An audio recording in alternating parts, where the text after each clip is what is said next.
In just hours, President Biden is set to outline stricter COVID testing protocols and restrictions. It is part of his strategy to curb the spread of COVID this winter as the new Omicron variant hits the nation. It comes as the state of Florida, where tougher restrictions and mandates are off the table, is reporting the nation's lowest number of cases per capita. Florida Senator Marco Rubio joins us right now. Marco, is this going to keep us safe from what you saw once the president outlines it? It's going to keep us safe through the winter?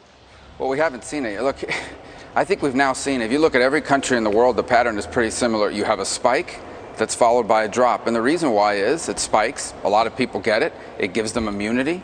And then, there's not enough people to infect because they have immunity, at least for however long it lasts. I also think it's a time for humility. There's a lot we don't know about it. We don't know how long that immunity lasts. We don't know if the natural immunity lasts for 2 years, 5 years, or 6 months.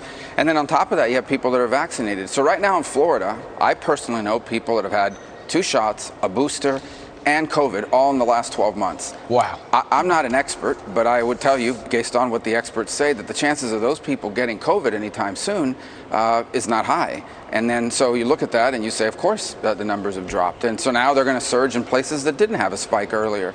And virtually every country in the world, New Zealand, right, you can shut down the whole country because of one case.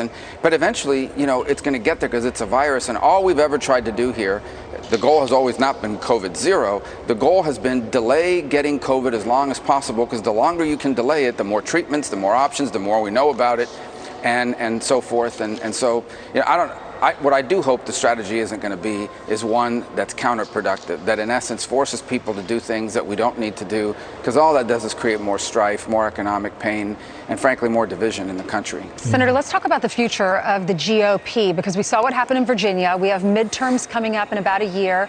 The former president, President Trump, was on with us. We're waiting to find out if he's going to run again in 3 years. So let's talk about the future of that, because I know you're teaming up with Tim Scott and Ashley Hinson and Young Kim to build a more diverse GOP. When Virginia won, the GOP was the party of parents, and now you're teaming up to make this more diverse. Tell us the future. Yeah, so there's 2 ways to, have a party that reflects the country. One is to go out and create, specific policies for individual communities, as if somehow they're not also parents, they're not also spouses, they're not also business owners, and they're not also Americans. And the other is to take a message that people by and large share and just make sure everyone's hearing it. And that's the approach that we're taking.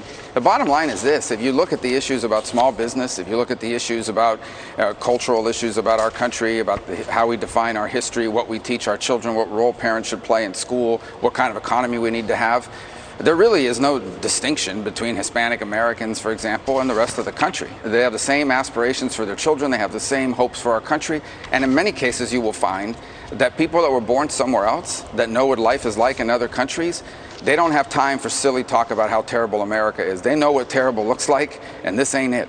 And so I think sometimes you find that people that are citizens by choice of the United States, in many cases, end up loving this country more than someone who was born and raised here their whole life, because they know what life is like in other places. Yeah. Is the goal of this to get more people to run as Republicans, get more people interested in the Republican Party? Because to Ainsley's point, what we saw in the Commonwealth of Virginia were more people just out of nowhere and across all political ideologies suddenly interested in running for the school board.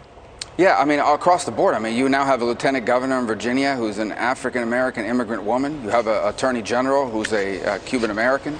But again, what I would say to you is we want our voters to reflect the country, and we want our candidates to reflect our voters. And that really is what this is about. We want to make sure that if there are people out there that are thinking about running, but perhaps haven't run in the past because they say, well, no one with a last name like mine has ever been elected, that they're choosing not to enter public service because of that.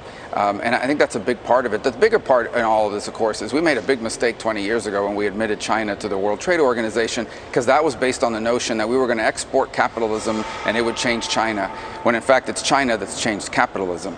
And so today, we have American corporations who, in order to make billions of dollars, have no problem using slaves in China, have no problem sending factories over there and jobs over there.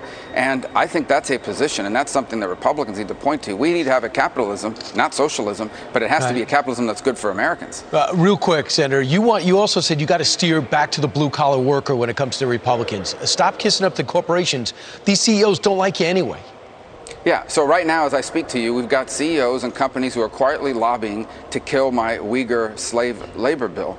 You know, it basically says if you buy products that are made in Xinjiang, we're going to presume that they're made by slaves, right? They're working quietly to kill it. I mean, we've got basically congressional leaders are willing to kill the defense bill in order to not pass a bill that has my amendment in it. It's outrageous. Senator Marco Rubio, thanks so much. Thank you. All right.